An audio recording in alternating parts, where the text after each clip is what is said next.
เมียเนี่ยอายุจักปีเมียนะเนี่ยอายุ25 ปีเจ้าได้จักปีข่อย30อันนี้เมียวะแม่นได้ลูกจักคนรวมทั้งหมดเมียนะไอ้14คน14คนแม่นแสดงว่าปีนี้ก็คือ7เดือนก็คือได้ลูกช้องเลยแม่นคือเมียหลาวทุกคนลูกยังน้อยเลยเข้าซ้อม1บ่ฮอดทิศส่วนจะเอาเมียอยู่บ้านได้พุ่นอยู่บ้านแกงสลังห้วยห้อยเมียเพิ่นก็สิได้คลอดลูกบ่อนใดเด้อทุกคนแบบสิอยู่แบบเพื่อนแบบนี้บ่ได้เนาะคือมันมีเนาะแม่นแบบว่ามันคล่ำเวลาเมียเห่าได้ลูกมาคลอดลูกต้องมาคลอดอยู่นี่แม่นคันว่าบ่ได้คลอดอยู่นี่เพราะว่าเฮาเอาไว้พี่เด้อยู่เพื่อนมันบ่ได้แบบว่าสกปรกเฮาสิเฮ็ดหีดบ่ได้เช่นว่าหลังจากที่เกิดลูกอยู่นี่แล้วอยู่ได้จักเดือนจึงขึ้นได้เฮือนใหญ่ประมาณ2ทิศ2อาทิตย์ได้แม่น2ทิศได้บ่อนเขาเจ้าก็สิได้เกิดลูกตามเขตชนบทของชุมพรบรูมังกรแสดงว่าเมียเจ้าก็คือมานอนอยู่นี่ตลอดเลยบ่มานอนนี่แหละเจ้าเด้ก็นอนบ่ค่อย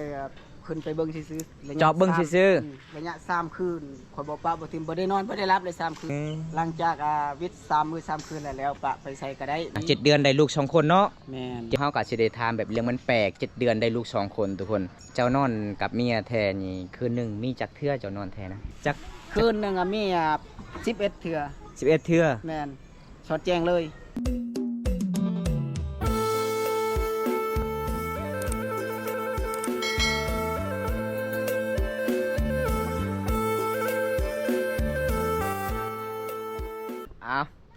กับสบายดีทุกคน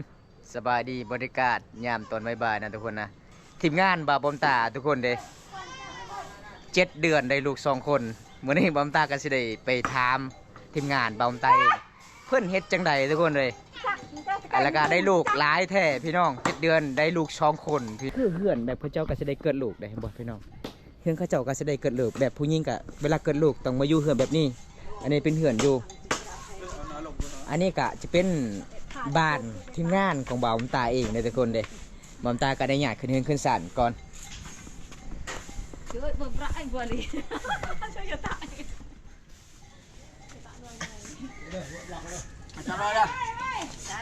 โอ้กินข้าวเนาะโอ้นี่เด้อทุกคนทีมงานบ่าวตามากินข้าวน้องกันเด้อสิเอาเพื่อนศาลบ้าน2เพื่อนก็ยังบ่ขาดเคินหลายเลยทุกคนเลย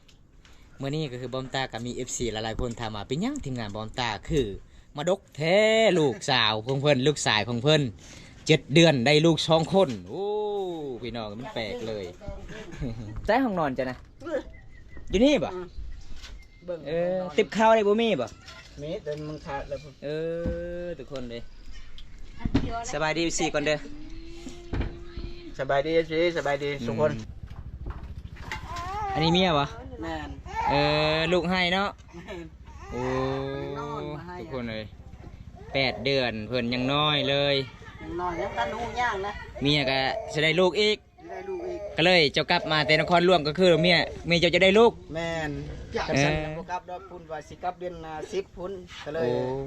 เมียว่าเฮาเจ็บท้องคู่มือก็เลยกลับหั่นน่ะได้ลูกจักคนรวมทั้งหมดเมียนะคันว่าเกิดผู้นี้ผู้ที่5แม่แสดงว่า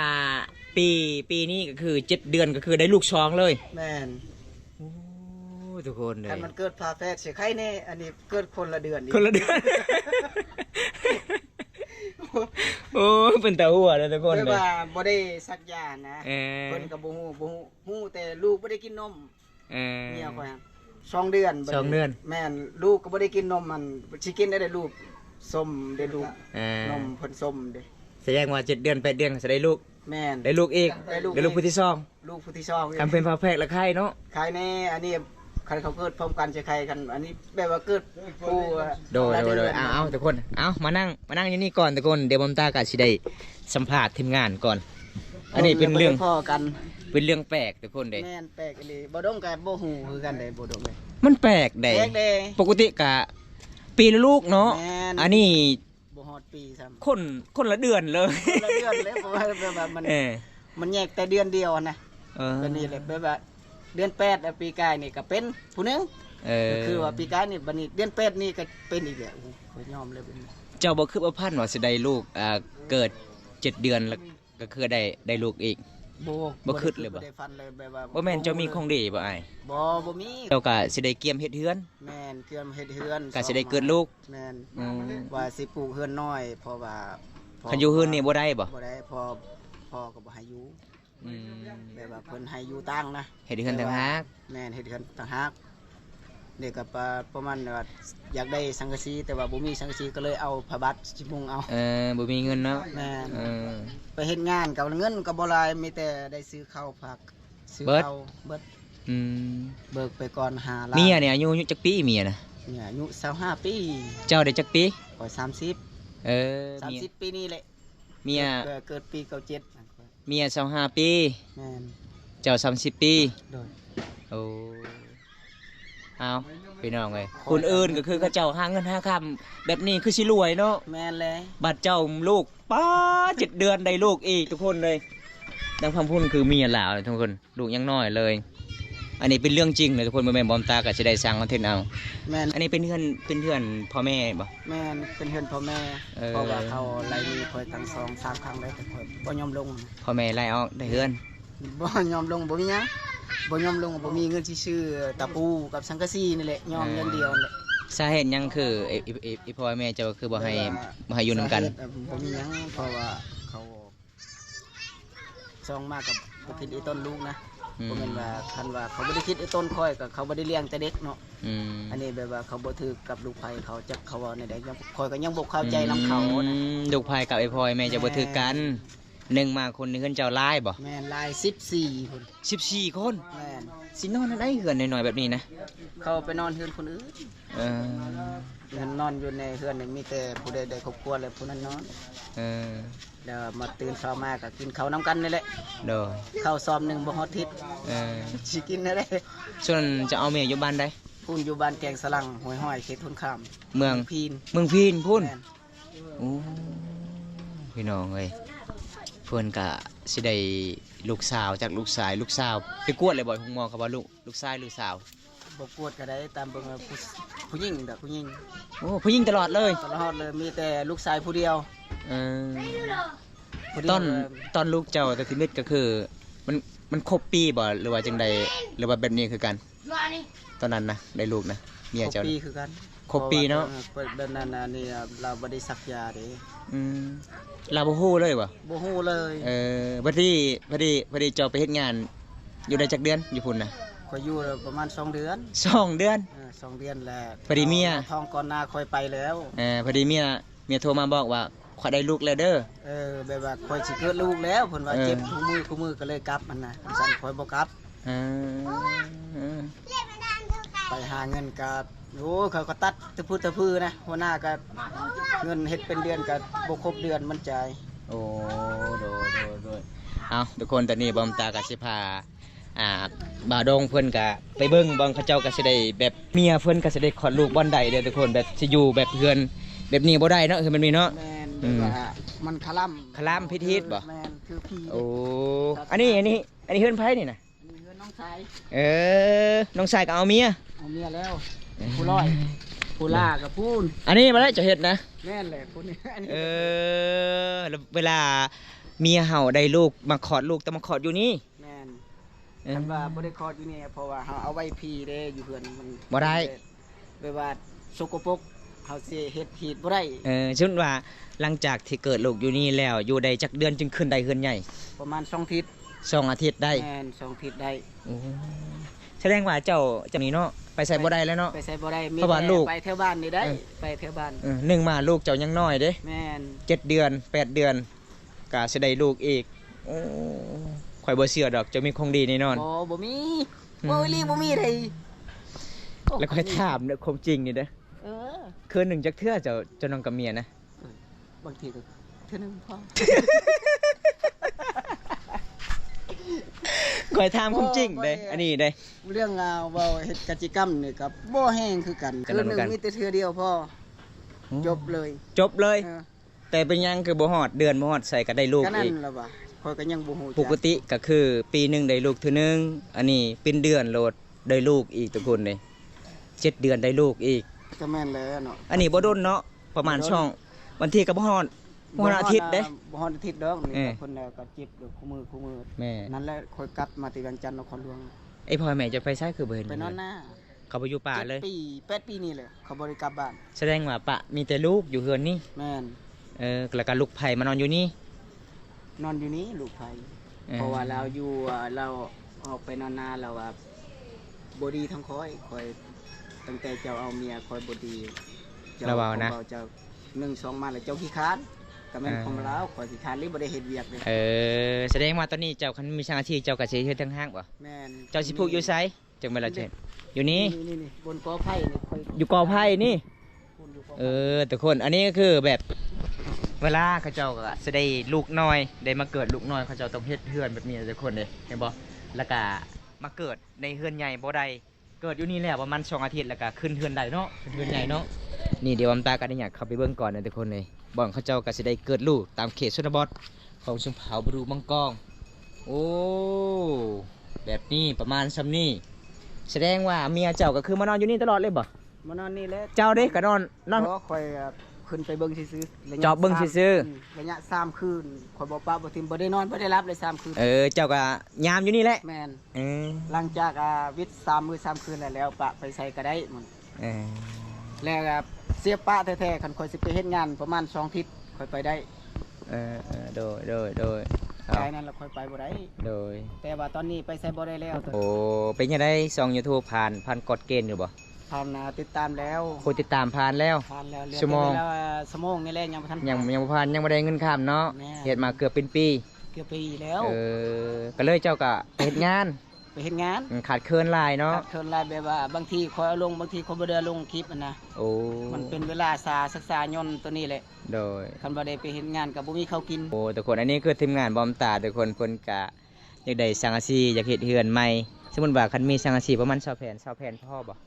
เซาแผ่นก็พอ พออยู่เนาะ เพราะว่าเบื้องหนึงใส่10เบื้องนี้ใส่10 เออ เฮ็ดตูบน้อยๆนะพอได้อยู่ประมาณแบบว่ากุ้มให้กุ้มมา2-3 ปีพอ เฉพาะในครอบครัวของเจ้านี่ทางเมียและการลูกรวมทั้งหมดจักคน ทั้งหมดเป็น7 คนคันรวมทั้ง เกิดผู้ใหม่หั่นเลย อืม ผู้ แปด อยู่ในท้อง7 7เนาะ แม่น คันรวมทั้งหมดทางพ่อแม่รวมทั้งหมดเท่าใดไอ้น้อง ทั้งหมดก็ตกอยู่15 คน 15 คนเนาะ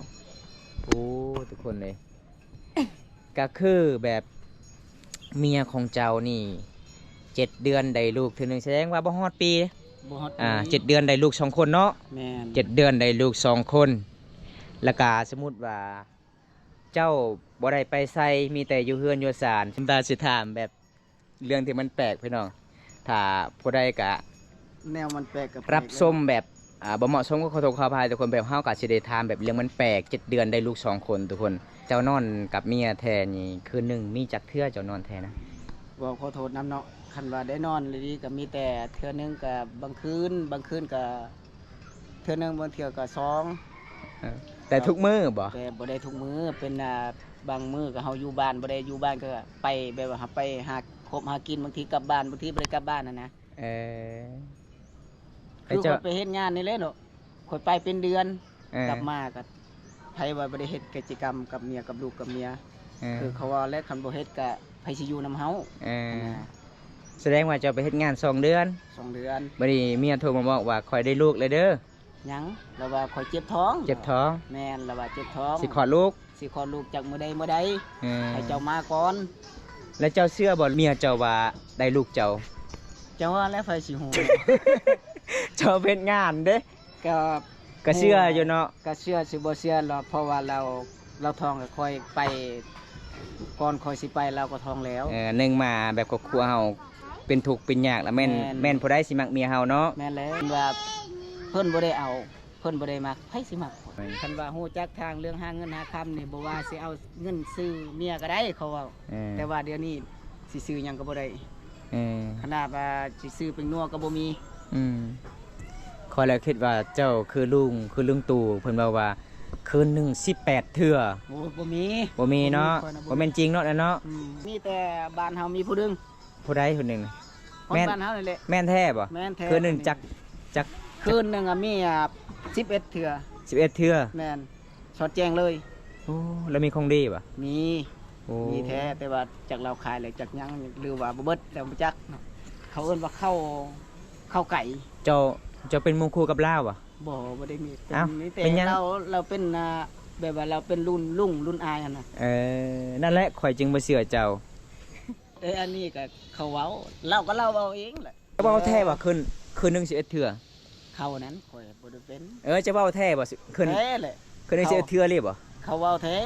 เขาเว้าจากชิแม่นแท้อันนี้ข่อยก็เว้านํเขาคือกัน เออ เพราะว่าเราเกิดรุ่นลุงรุ่น